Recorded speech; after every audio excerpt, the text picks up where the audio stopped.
Hello everyone, this is Juan Bloisi here with Washington Interpreters, and in this video I'll be exposing how the SOSi company has been violating the incident resolution process, damaging the reputation of many L&I interpreters and hindering their ability to make money. So please watch this video until the end and share it with all interpreters you know. Now let's get started. Now before I show you the evidence, I want you to see this message from the SOSi company to contrast the hypocrisy they display all the time.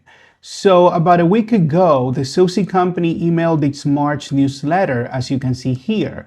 Please remember to pause this video at any time to read the information you see on the screen. They start with a polite message, thanking interpreters for providing quality interpretation services across Washington state. But what I want to focus on for this video is their updates on their incident resolution process to improve transparency. For instance, here the SOSi company states that it follows a, quote, structured review process and, quote, to ensure consistency, including a 10 business day response period for interpreters upon receiving an incident notification, adding that they issue, quote, an outcome notification, end quote, with the final determination and applicable action under the incident resolution process. Unfortunately, that's not true for many interpreters who have reached out to us saying they have been blocked from several clinics without any notification of an incident and no due process under the IRP. And this brings me to Michel Alain Vivas, an interpreter who asked me to tell his story. As you can see here, Michel emailed me to expose how he has been blocked from the CONCENTRA clinic and its associates, citing a lack of transparency from both SOSi and CONCENTRA. Michel also provided a timeline of events, as you can see here, along with supporting screenshots. This timeline details how he responded to an initial email from SOSi on August 26, 2025, last year, notifying him of a service block at CONCENTRA, follow-up emails to SOSi explaining he's done nothing wrong, and a formal request for an investigation due to the lack of communication from SOSi. Nearly 5 months after being blocked from CONCENTRA without due process or any explanations, Michel had to file a public records request with L&I to get some answers. Here's a screenshot of the first email response from Michel to SOSi after being notified of the CONCENTRA service block, where he's explaining how he never had any issues when covering appointments for them and wondering if he had been mistaken with someone else. To end that email, Michel asked SOSi to conduct an investigation and provide him with a reason for the block. Pretty reasonable, right? On the same day, Michel followed up with another email to SOSi providing a list of dates when he covered assignments at CONCENTRA during the 4 months prior to that email. Michel noted that he was able to cover those appointments while receiving no complaints from the clinic. This is getting interesting now. And to end that email, Michel once again demanded an explanation for the block, given the fact that he had not been in that clinic in about a month before the block was placed. After 2 days without any responses from SOSi, Michel decided to reach out again, asking if SOSi and L&I had begun conducting an investigation into his service block at CONCENTRA. On a respectful note, asking for a clear explanation for the reason behind the block, given his positive relationship with CONCENTRA and associates. However, 2 more weeks after not getting any responses, Michel decided to email both SOSi and Christy Miller from L&I requesting a formal response and investigation, citing how he was concerned about the negative impact of the incident on his professional reputation. And Michel ends this particular email emphasizing that he is fully committed to cooperating in any way necessary. He was polite and respectful. Now, you would think that after waiting for so long and providing such respectful and polite responses, Michel would have finally received the response he was looking for with the reason for his block.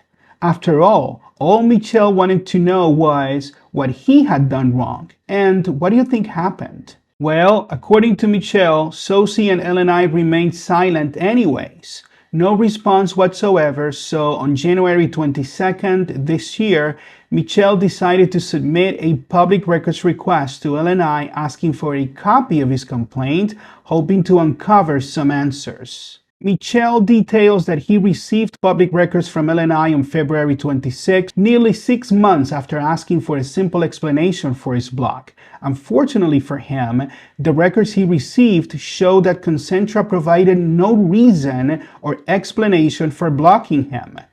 Now, let's look at the records Michel received. This is the first screenshot from the only file Michel received from LNI. Reading from left to right, you can see they created an incident and assigned a number to it on August 4th, last year. All the way to the right, the incident category says, quote, block request, end quote. Now let's continue. Now here's what's interesting. From left to right, you can read that a provider from CONCENTRA says, I have a list of a few interpreters we would not like scheduled at CONCENTRA Lynwood or associated clinics. You can see Alain Vivas or Michel and 4 other interpreters whose names I redacted since they're not the subject of this video. Also, the SOSi company didn't reveal the provider's name. Now, all the way to the right, see the 10 business end date column. It says NA or no answer because, according to Michel, he never received a reason or the 10 business day notice to dispute the incident. However, how would Michel dispute the block if SOSi never revealed why he was blocked after asking for months? Now look at the final image on this file. According to SOSi, they finished their investigation on August 4th last year. The outcome was to block the interpreter at the provider's request. No reason given whatsoever. No due process for the interpreter. This has been happening to many interpreters, and the pathetic WFC union does nothing about it. Now, clinics and providers can definitely block interpreters they don't like from working at their clinics whenever they feel like. Now, in closing, I want you to know that the WFC Union defends these clinics and providers blocking interpreters from their clinics. In fact, if you go to any WhatsApp group where you find WFC leaders, some of them are saying that these clinics have the right to block interpreters because they are quote-unquote private businesses.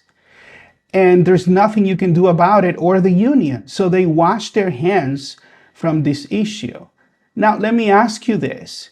If that's the case and clinics can block anyone, then what do we have a scheduling system for? Do you know why I'm asking you this? Because if you remember back in 2021 when they implemented the scheduling system nobody asked for, they said that the main reason for the scheduling system was to prevent monopolies from happening, right? So you're not blocked from any clinic or restricted to access appointments at a clinic because supposedly evil agency owners, some of them were doing it, but not all, because evil agency owners were restricting access to some interpreters they didn't like, right?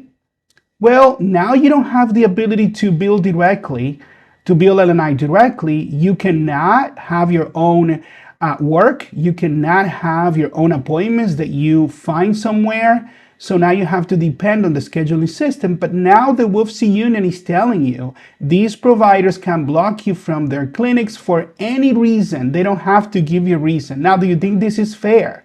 Because what's happening is, and they're not going to tell you this, many of those small agency owners and interpreters that used to have monopolies at these clinics, they are perpetuating that behavior backed by the WFC union and SOSi. Yes, the reason why some of these interpreters are getting blocked is because they still are suffering from other interpreters having a monopoly at certain clinics. That's why Michel didn't get any reason for his block. Because, and I know this because I have been told and provided some evidence that I'm not going to share here because the issue is serious. Some evidence that some interpreters at some of those clinics are having family members working for them at the clinics and telling the clinics to block the interpreters that they don't like. And this is happening because of the WFC union.